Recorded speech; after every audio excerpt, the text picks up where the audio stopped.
उंगली में, एक अंगूठे में, यूं जैसे दोहनी पात्र को कहीं लीला पूर्वक पकड़ रखा है और उसको घुमा रहे हैं, कभी उछाल रहे हैं, कभी घुमा रहे हैं, कभी उंगली पे ही उसको खाली पात्र को नचा रहे हैं। ये सब लीला है अपने आप। तो विभ्राज सुशोभित होने वाले सब पे कर कोरख तार बिंदा। तो जिन्होंने दोहनी पात्र को ही अरविंद की कोरख बना लिया, अरविंद की कमल की एक कली बना करके विराजमान कर लिया है, कोरख तार बिंदा, अरविंद की कली जिन्होंने बना लिया, ऐसे विश्व श्याम सुंदर सग्राहित प्रमित कानन दोहिनी को, सग्राहित यशोदा जी ने वो दोहिनी पात्र श्री कृष्ण को पकड़ाया, सग्राहिता श्री कृष्ण ने दोहिनी पात्र को ग्रहण किया हुआ है। प्रमित कानक दोहिनी का, आज परम सुंदर कानक माने स्वर्ण की बनी हुई वो दोहिनी है, उसको श्री कृष्ण बाएं हाथ में लिए हुए हैं। तो कानक दोहिनी, कनक की स्वर्ण की बनी हुई उस दोहिनी को हाथ में लेकर के श्री कृष्ण विराजमान है। मात्रातया खल सखे रया अधिकम विलेजे, मां ने उस दोहिनी पात्र को ग्राहित कृष्ण को पकड़ा है, श्री कृष्ण उसको हाथ में पकड़े हुए हैं, कृष्ण के हाथ में वो दोहिनी पात्र अचक लीला पूर्वक पकड़ा हुआ ऐसा शोभा को प्राप्त हो रहा है जैसे कोई स्वर्ण कमल की कली हो, ऐसी श्री कृष्ण के हाथ में है शोभा। अब ग्वालिया हैं, धार काटने के लिए जा रहे हैं, तो जो तो सेवक बहुत से हैं, सारे सखा भी हैं, पर ग्वालिया जा रहे हो तो मजा, तब तो ग्वालिया पने का श्रृंगार, दोहिनी का पूरा श्रृंगार वो होना ही चाहिए, इसलिए अपने हाथ में स्वयं पकड़ के जा रहे हैं। अब धार काटनी है तो लोमना उसको भी माथे के ऊपर, पाक के ऊपर लपेट रखा है, कल वर्णन कराई। तो दोहिना पचन की दोहिना जो लोमना उसको पाक के ऊपर लपेट करके मुख में ग्लोरी भर करके हाथ में दोहिनी पात्र लेकर के अब पूरे सज धज के साथ में पूरी अपनी जितनी भी सजावट है उस सजावट के साथ में अब ये गोपराज कृपा करके पधारे, गोपों को पराजित करने वाले ये गोपाल राज आज आनंदपूर्वक पढ़ा रहे हैं, ब्रजराज कुमार हैं ये पढ़ा रहे हैं। तो मात्रा तया यशोदा जी ने पकड़ा, जब पकड़ाया उस समय रया अधिगम विरेजे, श्री कृष्ण उस समय आनंद पूर्वक चले, रयात माने वेग पूर्वक श्री यशोदा जी ने दोहिनी पात्र पकड़ाया है, उस समय अधिकम विरेजे श्री कृष्ण अत्यंत सुशोभित हो रहे हैं।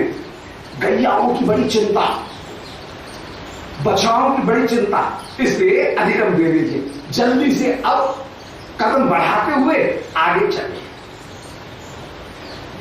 अब श्री कृष्ण की जो शोभा है वो चलने की शोभा, उसका श्री मधुर का जी वर्णन कर रही है कि स्तंभेरम व्रज विलंबे पादा। स्तंभेर कहते हैं हाथी को, यह हाथी का एक नाम है स्तंभेर, माने हाथी के समान, स्तंभेरम माने हाथी, उसके समान विलंबे पाद, जो मंथर गति से झूमते हुए चल रहे। स्तंभेरम माने हाथी की, ब्रज माने समूह, जैसे हाथियों के समूह में कोई मतवाला हाथी मदमत्त होकर के चले, ऐसे सारे गोपगण भी श्री कृष्ण के चारों ओर घिरे हुए हैं और आप गैया दुहाने के लिए उस समय जा रहे हैं और गजगामिनी गति से आप चल रहे हैं। तो स्तंभेरम ब्रज विडम, हाथियों के समूह को पराजित करने वाली जिनकी अपूर्व गति है, ऐसे विलंब पाद मदमत्त होकर के जो चरण रखते हुए धीमे मंद गति से विलंब पूर्वक चरण रखते हुए जो चल रहे हैं। विन्यास झंझण कृत कंकड़ी का, और जब चरणों का विन्यास करें उस समय कमर की कोंधनी, किंकणी, चरणों के नूपुर, हाथों के बल ये भी झंझन झनक कर झंझन करते हुए विराजमान हो रहे हैं। एक अलंकार होता है, उस अलंकार का नाम है ओनोमोटोपोइया, अंग्रेजी में उसका नाम है ओनोमोटोपोइया। संस्कृत में उसको कहेंगे ध्वनि अनुकरण मूलक अलंकार, जिसमें प्रभाव को प्रस्तुत करने के लिए कोई ध्वनि प्रस्तुत किया जाए। कृष्ण जब चल रहे हैं उस समय उनके चरणों के मुंह पर झम झम झम झम झम झम ऐसे बजते हुए चल रहे हैं, तो झंझन झनक करती झन झन झन झन ऐसी झनकार करते हुए वे चल रहे हैं। ऐसी अपूर्व ये सब जगह सभी काव्यों में, जैसे मर्मरिंग ऑफ द लीव्स, ये मर्मरिंग क्या होता है तो मर्मर आवाज करती है पत्ती, तो इसलिए पत्ती झंझना रही, चरणों का नुपुर झंझनाट कर रहा है। नदी कल कल करते हुए प्रवाहित हो रही है, वर्षा झमझम बरस रही है। अब ये झमझम कल कल रंगमल ये जो शब्द हैं ये एक अपूर्व प्रभाव उत्पन्न करते हैं। तो यहां पर वही प्रभाव उत्पन्न किया जा रहा है कि जब पाद विन्यास झंझन झड़क कृत मंजरिका, श्री कृष्ण जब चरण अपने चरण विन्यास करते हैं उस समय झंझन झड़क कृत झमझम ये झड़कार अपूर्व रूप से हो रहा है। किंकड़ी का, जिनकी किंकड़ी कमर की जो कटी की जो रचना है वो अपूर्व रूप से आवाज करती हुई विराजमान हो रही है। लोलाल काल मणिकुंडल, अब रसिया शिरोमणि है, अलवेले हैं, तो जो लोल चंचल जो अलग हैं वो अलग बिथुर कर झुक कर झूम कर कपोल के ऊपर विराजमान हो रही है। मानो मेघ राशि आज अधरों के रस का पान करने के लिए भौरों का समूह ही मानो अधर कमल उनके मधु का पान करने के लिए आ रही है। तो अलकावली जो कपोलों के ऊपर आ रही है, ओठों के ऊपर आ रही है, वो ऐसा लगता है कि मानो भौरों का समूह रसपान करने के लिए मानो मुख कमल के ऊपर मंडरा रहा है, अथवा मेघों की जो पंक्ति है वही मानो रस भरने के लिए इस रस समुद्र के पास में आ रही है। सो लोल अलक, अली जो लोल अलक हैं वे ही अल माने भोरे के समान सुशोभित हो रहे हैं। और मणिकुंडल कांति, कपोल दर्पण के समान सुशोभित है। कपोल एक नृत्य स्थली रासमंडल के समान सुशोभित है, जिनमें मणि के कुंडलों की भी चलक पड़ रही है, जिनमें अलकावली उनकी भी अपूर्व रूप से क्रीड़ा हो रही है। तो अलकावलियों की क्रीड़ा और मणि के कुंडल उनकी जो चिलक है वो कपोल के दर्पण के ऊपर प्रतिबिंबित न्यारी हो रही है। ऐसी लोलाल काले मणिकुंडल कांति जिनकी विराजमान है।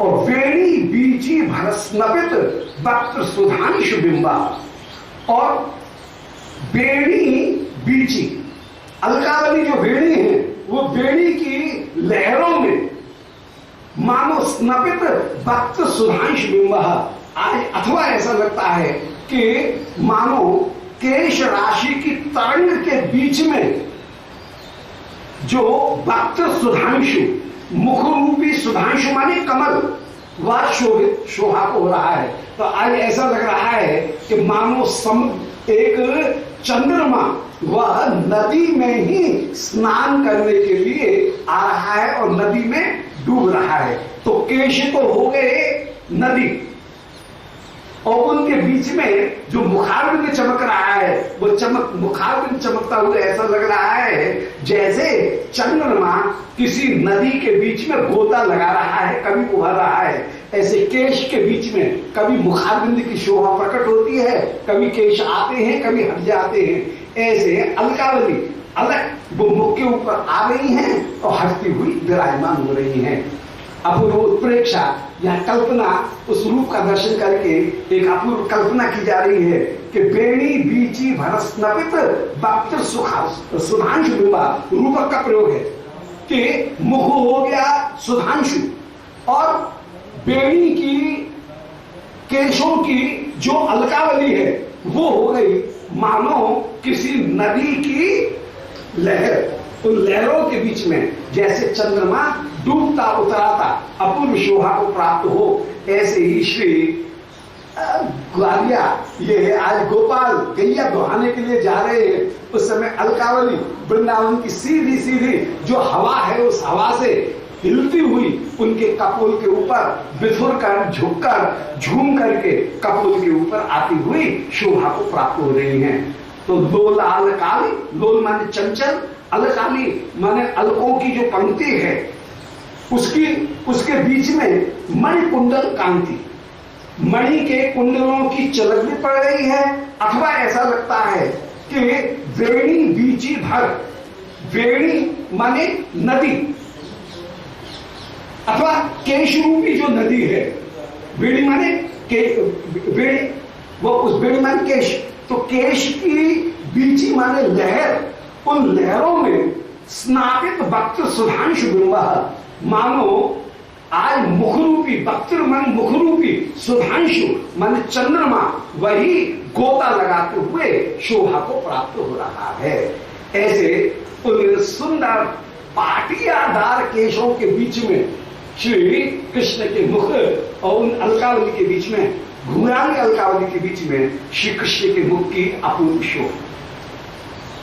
श्री प्रिया जी के स्वरूप का जब रसिकों ने दर्शन किया तो उनके जितने भी वर्णन प्राप्त होते हैं उनमें श्री प्रिया जी के केश वो पाटियादार हैं। हाँ, वो पाटियादार जो केश हैं उनकी शोभा तो सीधे नहीं है केश, वो हर जगह घुंघराले पाटियादार जो केश हैं उनकी अपूर्व शोभा, वो शोभा। कुंचित केश, जो कुंचित केश महाराज कह रहे, जो कुंचित केश है, तो कुंचित केश का ही वर्णन वहां पर वर्णन किया। जो सीधे स्ट्रेट केश है वो सीधे केश नहीं है, कुंचित केश होकर के ही विराजमान। तो लाल जी के भी वही कुंचित केश, पाटियादार जो केश हैं उनकी, और जिनमें कहीं अपूर्ण रूप से घुमाव है, ऐसे अलकावली घूम करके कपोल के ऊपर शोभा को प्राप्त हो रही है। तो दो अलकावली कुंडल कांति, सुंदर अलकावली की कांति, कुंडल की कांति है, और बेड़ी बीची केश समूह, उसकी जो लहर, लहर के बाद में जो पाटियादार माने जो केश हैं और जो घुंघराले जो अलकावली हैं उनमें स्नापित वक्त्र सुधांशु बिंब, सुधांशु माने चंद्रमा, मुख रूपी चंद्रमा का बिंब वह मानो स्नान करते हुए सुशोभित हो रहा है। अब श्री कृष्ण की शोभा पीतोत्तरीय चपला, ईलुत केल नृत्य, राज घनांग किरणोच्छलोच्छित श्री, पुंखोल हार परिधिश्रुत कौस्तुमोद्यो भानु सोलश्चरण भूषण चुंबिता। श्री श्याम सुंदर ने पीतोत्तरीय, पीत रंग का सुंदर उत्तरीय धारण कर रखा है। अब गैयाचार भार काटने के लिए जा रहे हैं तो नेक उत्तरी जो है उसको ऊंचा करके और खुरस लिया, बैठने में कहीं गैया के गोबर में जो गोरज है उसमें नहीं लगे, तो जो उत्तरी है उस उत्तरी को समेट करके और जरा खुरस करके फिर हाथ में वो लेकर के दोहनी पात्र फिर आप पढ़ाएंगे। तो पीतोत्तरी वो चपला माने वो पीतांबर ऐसा शोभा को प्राप्त हो रहा है जो चपला माने बिजली के समान, बिजली के समान पीला जो उत्तरी है वो उत्तरी विराजमान, और उस को जरा सा कहीं चपला कहने का तात्पर्य भी नहीं है कि वो पूरी तरह से आवृत करके नहीं है, बल्कि उसमें कुछ जानू चरण इनके भाग नीले जो श्रीअंग के भाग हैं वे भी दिख रहे हैं, जैसे बादल के बीच में बिजली हो, इसलिए कहीं संकुचित होकर के विराजमान। पीतोत्तरीय चपला, वास्तव में पद उठे पर्दा उठे, ये है ये पद उठे पर्दा उठे, जैसे दर्शन करा रहे हैं उसका। काव्य के वर्णन की दो विशेष रूप से शैली होती है। एक शैली होती है संश्लिष्ट वर्णन शैली, अलग जहां काव्य का विश्लेषण किया जाता है आलोचना के समय, समालोचना के समय, वहां पर एक शैली का नाम है संश्लिष्ट वर्णन शैली। दूसरी शैली होती है नाम परिगणन शैली। नाम परिगणन शैली को अच्छा नहीं माना जाता, संश्लिष्ट वर्णन शैली को अधिक अच्छा माना जाता है। संश्लिष्ट वर्णन शैली उसको कहते हैं जहां पर कोई दृश्य सामने उपस्थित कर दिया जाए, जैसे पेन स्केच खींच दिया हो, जैसे चित्रकार एक चित्र खींचता है, ऐसे चित्र सामने उपस्थित कर दिया जाए, वो जो शैली है वो ज्यादा। और केवल गिनती गिना देना कि ये पेड़ ये पेड़ ये पेड़, उसमें तो केवल नाम मात्र गिना देना, उसको तो हम कहेंगे नाम परिगणन शैली, वो अच्छी नहीं है। यहाँ पर वही श्री मधुरिका जी जो वर्णन कर रही हैं, वो उस चित्र को श्याम सुंदर की वो शोभा का जैसे सामने दर्शन करती हुई वर्णन कर रही हैं।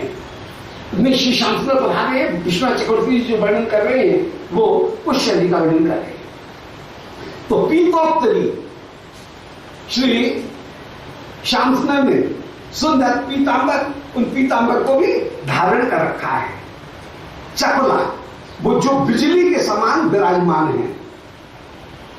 इससे पता लगता है कि पहले वर्णन कराए हैं श्याम सुंदर के पास में नीलांबर था, अब ये पीतोत्तरी कहां से आ गया? उत्तरी जो है वो पीला कहां से आ गया?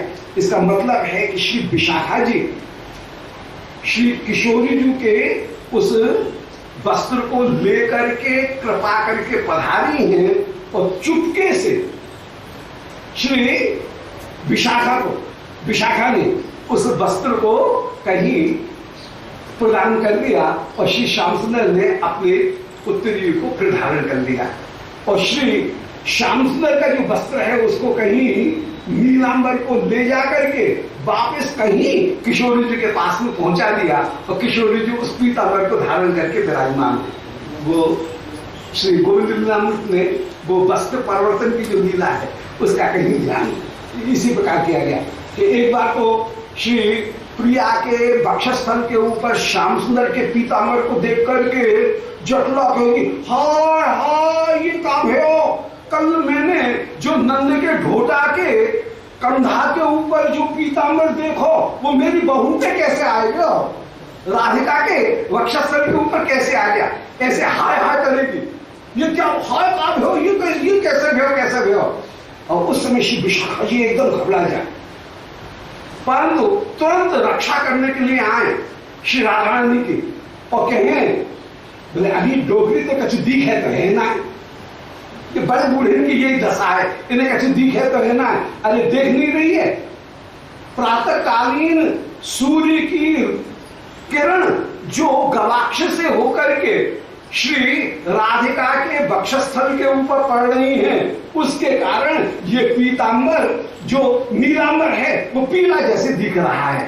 कोई कह रही है कल हम सब सखियों ने रात्रि में जो होली खेली उसके कारण ये पीतांबर पीला हो गया है, ऐसे कहकर के छिद्र संवरण करती हुई विराजमान हो। जहां पर भी कल भी छिद्र संवरण की लीला का वर्णन कर आई थी।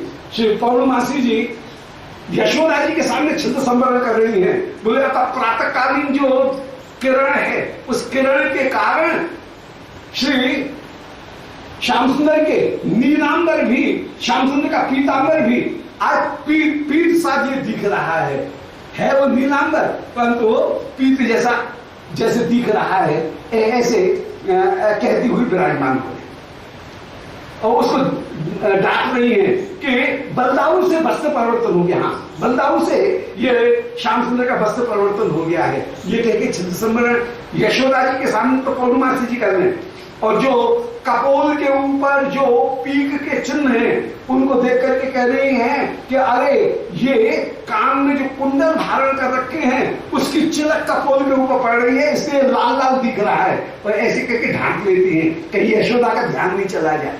यशोदा का ध्यान जाएगा ही, देख भी लेंगे तभी इनके दिमाग में तो ये सब बात घुसेंगे नहीं। ये तो बात से दरस की प्रकार है, तो वो बात यशोदा जी के मन में कभी घुसेंगे नहीं।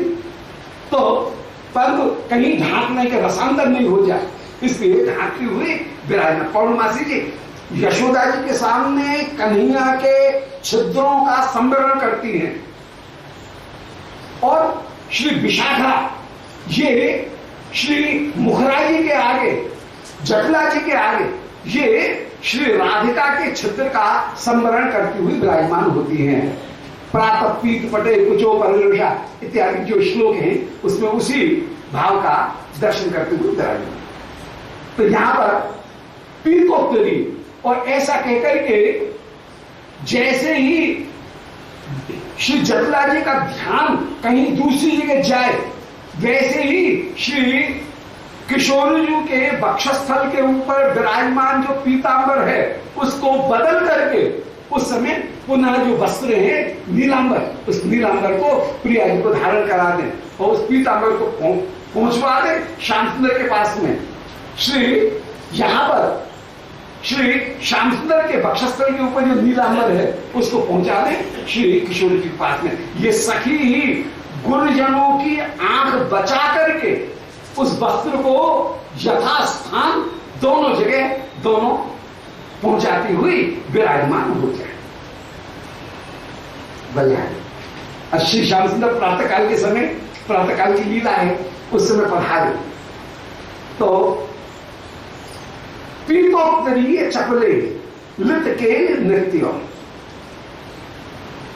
श्री पीतांबर जो है उन पीतांबर को श्याम सुंदर ने धारण कर रखा है, गोदोहन करने के लिए जा रहे हैं। वो पीता उत्तरी ऐसा लग रहा है मानो बिजली हो।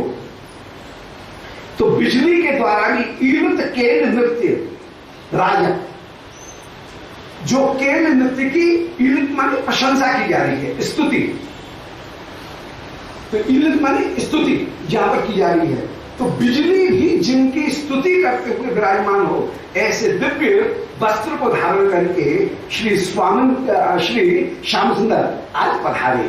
तो पीतोत्तरीय चपला ईरित, जिसके सामने बिजली भी फीकी पड़ जाए, ऐसी जिसकी चमक है, ऐसे केल नृत्य राजा,